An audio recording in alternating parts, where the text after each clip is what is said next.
and we're going to have our last discussion from a hat. If anybody would like to join me, feel free to come on up. I will do the thing. Did you want to select the conversation from a hat? You know what? Sure. All right. All right. Welcome back, Scotty. Let's see. This feels good. This one feels good. All right. That one feels good? I got 2. You got 2. All right. That's why it felt good. Best book to film. Oh, What was wow. Best book to film. Okay. All right. That's All right. See, this is a little different. I mean, we talked about Stephen King a lot. okay. So here's a criteria that I think needs to be addressed. Okay. Are we talking best adaptation or best interpretation? Because if we look at The Shining, really good. The film is completely different from the book.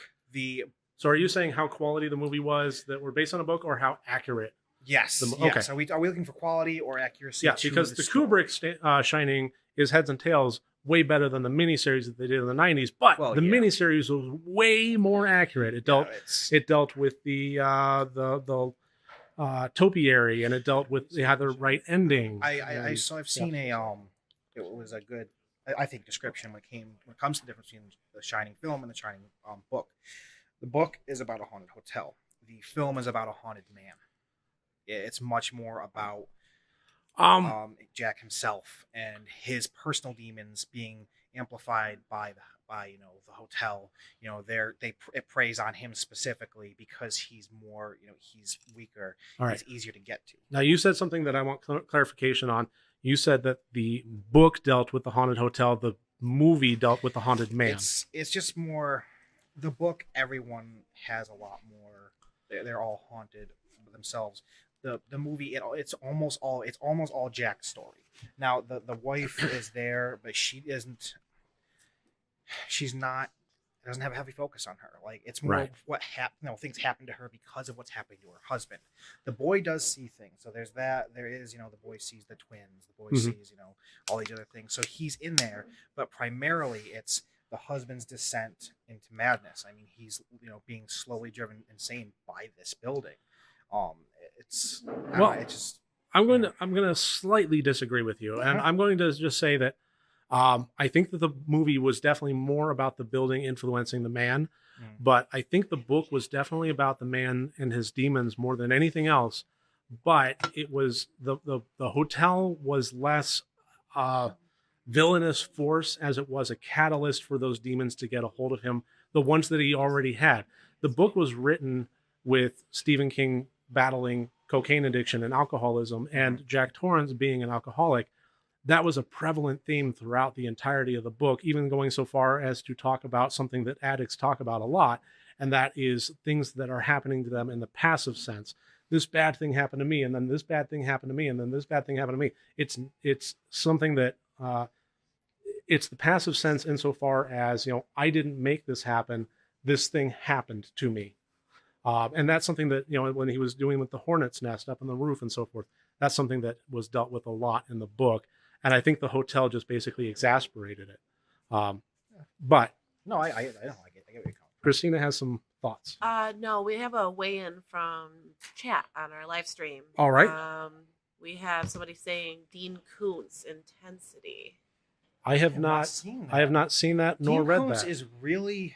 He's very sci-fi. He gets a lot of flack for being a knockoff Stephen King, but he's got some legitimately good stuff on his own. Fantastic stuff. I think love it's Dean Koontz, but the movies I've seen that have been made from his books were horrible. I know Intensity. I have not seen that one. Invasion was decent. Didn't they recently make an Odd Thomas? Bad. Film? Yeah, it didn't go anywhere near the book, and anything you put Corey Haim in. No, it was bad. We're getting a read and watch. That's from Carolyn. Yeah. Okay. Okay. We will read it and we will watch it. We will watch it. Well, yeah. I'll come over on that night then and make sure I actually watch that, because I legitimately enjoy Dean Koontz. He's good.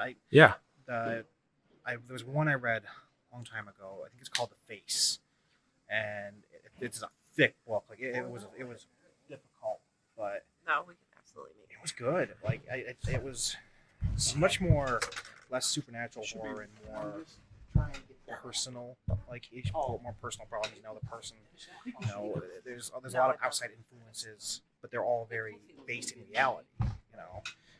It was fascinating. He's just trying to get to the bathroom. We got this. We can do this. And it's the only Other book. bathroom I know of. Other book. Other book taken to film.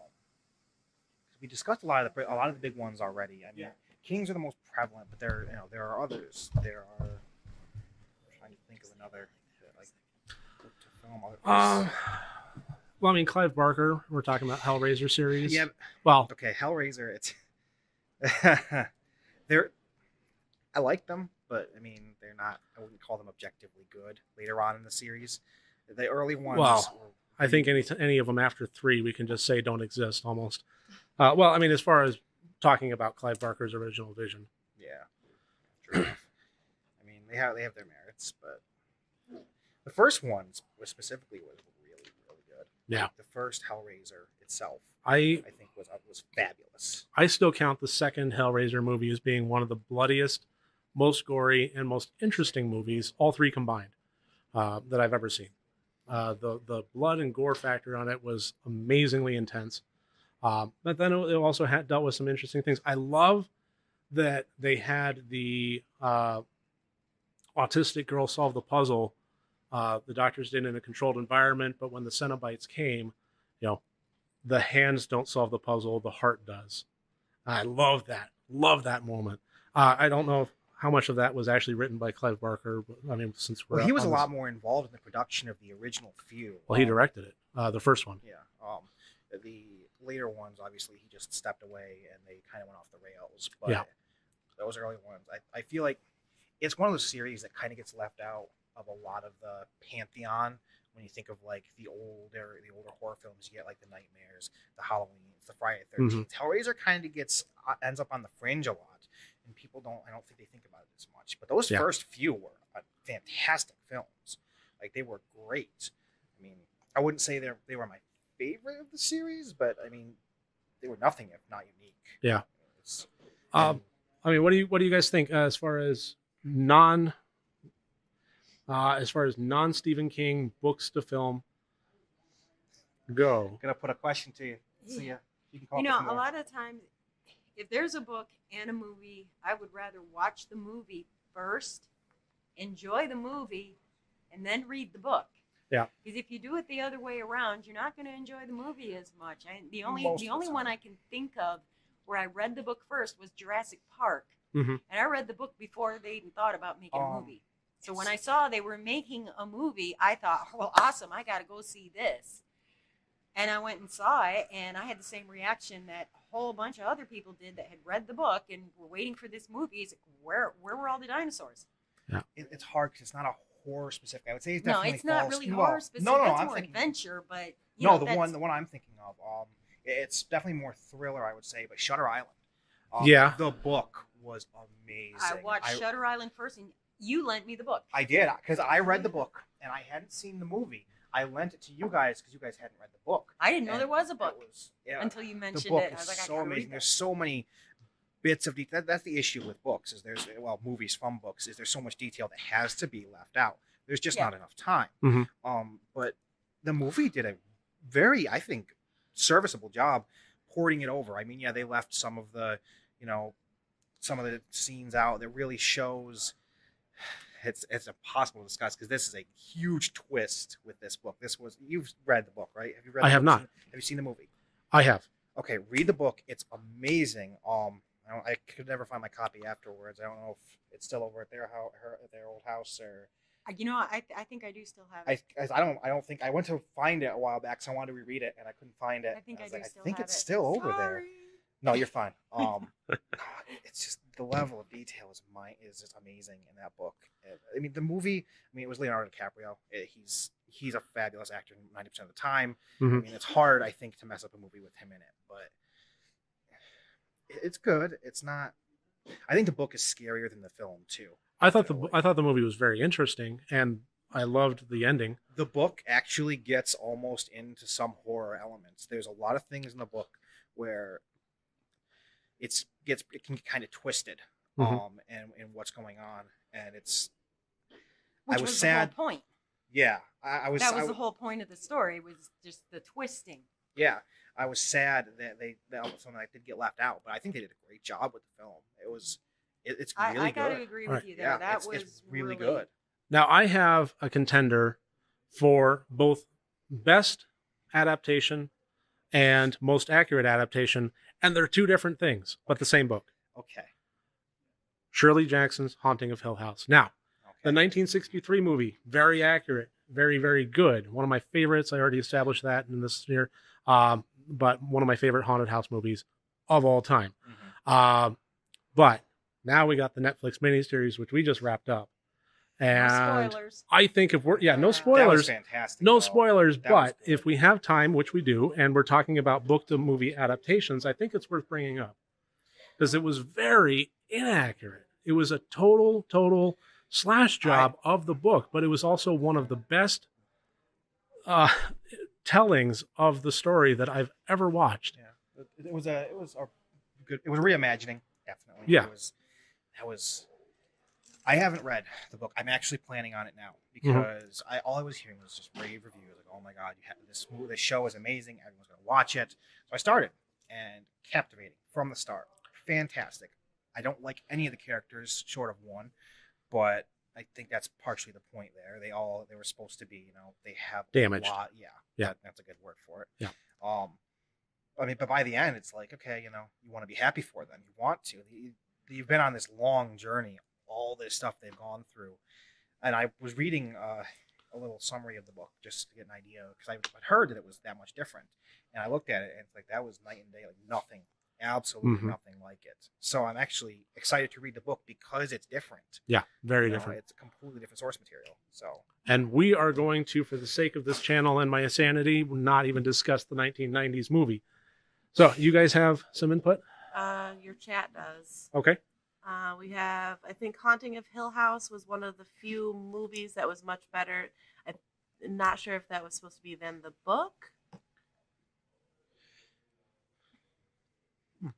Well, what does it say verbatim? I think Haunting of Hill House was one of the few movies that was much better than the movie. Sweetie, could you clarify that? You know what? The movie was much better than the movie. you can technically say that. YouTuber, you're absolutely right. I totally agree with you. I'm waiting for her clarification. But...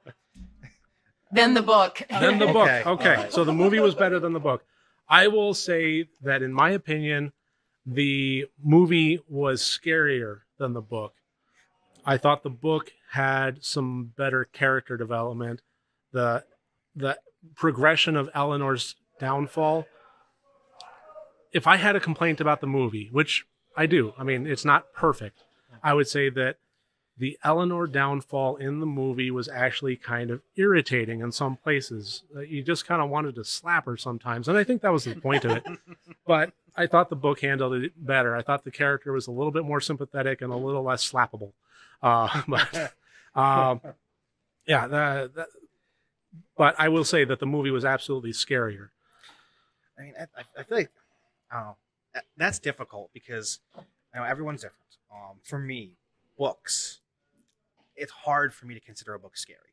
I don't know if there's something I'm missing out on that I don't grasp, but most of the time, if a book affects me, it's difficult. Mhm. She's going through it right now. There are a few scenes in the book that wasn't in the film where it was hard to read because it was not just depressing, but it was that horrifying to think about. I wasn't scared. I wasn't scared by any means, but it was the thought of it. It was too real for one. The fridge. The son, the little boy. Yeah. Yeah, that was extremely hard to read because it hit home. It's like that's real. I'm sure that's happened before. And I don't know. I don't know if there's something with books that I'm missing. I love horror novels. I really, really do. Very, very, very rarely do I find them scary. They're interesting. I'm trying to think now. Extraordinarily. Books that have actually really, truly, completely scared me. Let's see. Pet Cemetery. I was younger when I read that. haven't read that. Yeah, the Wendigo portion of that really got to me and really good, scared me good. Let's see. Yeah, There was a book. I don't remember who wrote it. I reread it, and it actually wasn't that great. But the first time I read it, I was probably, I don't know, 14 or 15, and it was called The Haunting, and it was about this family that was being haunted by an entity, and it was based on a true story where they got the Warrens involved, the same Warrens from The Conjuring. I mean, if you know the story, these people actually exist in real life. The Conjuring kind of took their persons and made characters out of them. They investigated the Amityville haunting. They investigated what The Conjuring was based on, and they also investigated what this book, The Haunting, was based on. And it was not really written that well upon revisit, but it truly scared me when I was younger. I think that was the first book I can really recall that really frightened me. And I have it just for nostalgia's sake, because I love that feeling, and I love that, I want to, you elicited this feeling from me, so I'm going to hold you in high regard, even though you kind of suck. Oh no, I have a few. I have one. A little while back got into reading Junji Ito's stuff. I don't know if you read any of his stuff. No. He's like the father of Japanese horror. He's a manga artist, but he has these incredibly twisted, mind-bending stories that they're the most interesting things I think I've ever read. And there's one I picked up, a collection called Uzumaki, and it's about this town that is cursed by spirals. It's really odd. I've seen. They did make I've a movie based It's called on Spirals. it. Yeah.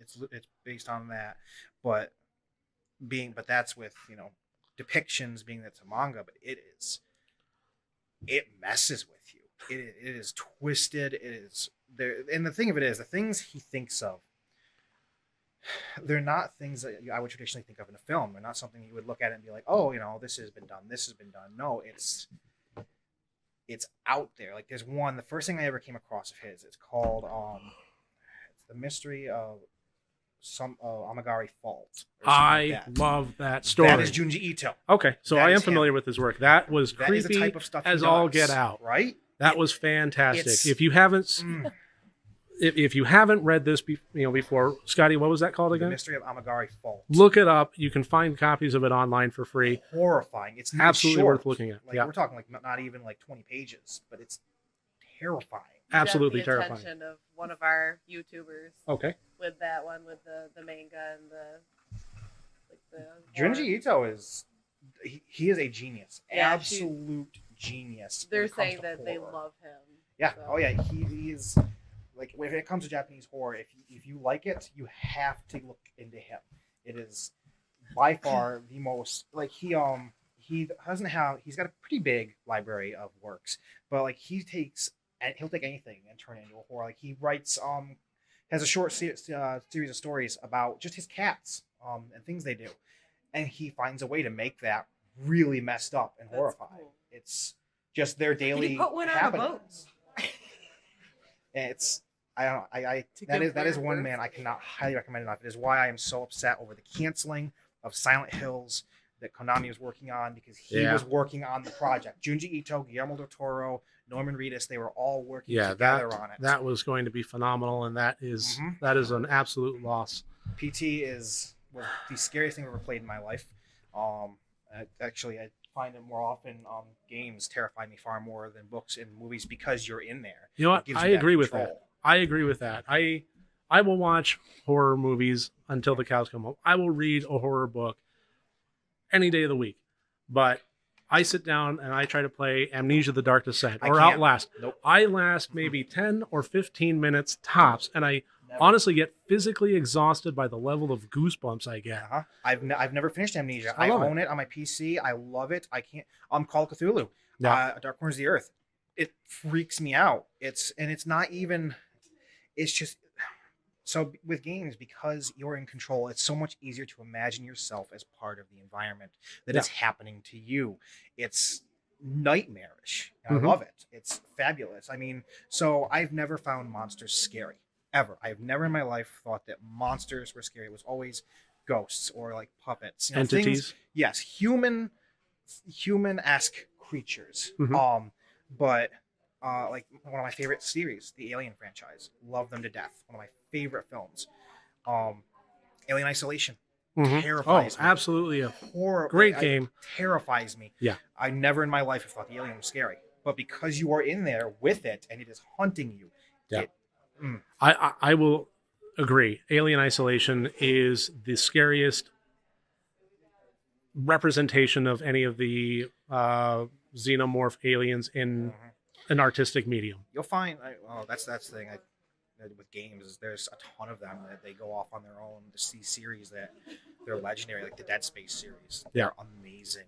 Silent Hill, first few Silent Hills. Oh my god, I still have trouble playing the first Silent Hill. And it graphically, it looks terrible by today's standards. It's still terrifying. Oh yeah. First Resident Evil, I was playing a remastered version of it, and just the first time you run into that zombie, it is legitimately terrifying. Wasn't the first Silent Hill, the fog was to limit the draw distance because I of believe limitations so, on the hardware? Yeah, but it was one of the most effective things about it. That actually, not book to film, but games to film. Also, just changing of media in general. The first Silent Hill film actually was pretty good. Yeah. It wasn't the most faithful thing, but it was entertaining, and they did a great job bringing the town of Silent Hill and the terrors of it to screen. I liked it. I mean, the second one, it's same deal. When you get into sequels with horror, they drop the ball 90% of the time. Sometimes they do, sometimes they don't. Yeah. Yeah, you get some shiners there, but for the most part, it's a safe bet that it's a curse with horror, because the more mystery you remove, the less scary it is. There is absolutely nothing scarier than the unknown, which is, that's something I've said in the review channel a number of times, and I maintain it. And especially when we're talking sequels, if you've already exhausted the why and the how and so forth, then you've already eliminated a lot of the scares. Well, it's hard because I want answers, but I don't want every single answer. Don't tell me everything. Don't give us here's a play-by-play of exactly what this is. Just drip feed it. An idea. The more you leave to the imagination, the better. It's the unknown part of the fact of the unknown part of the whatever it is you want to look for. I went ghost hunting with a couple of my friends a few years back when I lived in Appalachian, southern New York, and it was a lot of fun because you go and we found an old church that we had permission to go into, and just ask questions, video record it, and also video and audio records. And then the fun part was to find something, if you find anything at all, the next day. But I like to do more of those types of things to find the unknowns of the supernatural. It's fun to think about. It's one of those things where a lot of people believe in spirits and stuff. I don't have a personal opinion, honestly, but I'll be danged if there haven't been things where it's like, oh, how did that happen?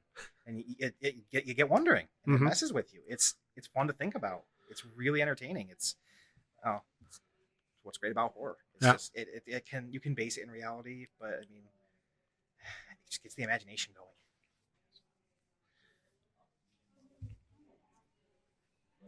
So, sorry. Fine. Is Kiddo interested in joining? Did you want to weigh in? No. No? Okay. All right.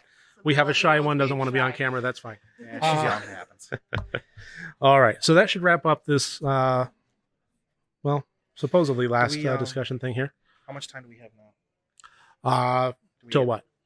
Oh, For total? I have not kind of a request, because one of the movies we watched that we didn't that isn't on the review list. A certain little girl watching wants to hear about Robert the Doll and our opinions on it. Oh, Robert the Doll. Robert the Oh, doll. Everybody Creepy haunted dolls. Here we go. All right. His So he looks creepy. Gotta give it that. here's the backstory of Robert the Doll in our lives.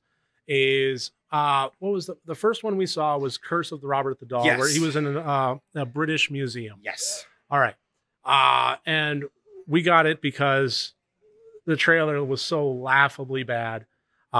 His little feet. feet. Yeah, his Feet running away. I mean, it was so Oh my stable gosh. turkey. it was fantastically horrible. And we got the movie and we watched it, and it was equally fantastically horrible. And then I found out that they made not one but two sequels, and then I found out that movie that we saw was not the first one. That was the second, and they actually had an original of just Robert the Doll. So we're watching that one.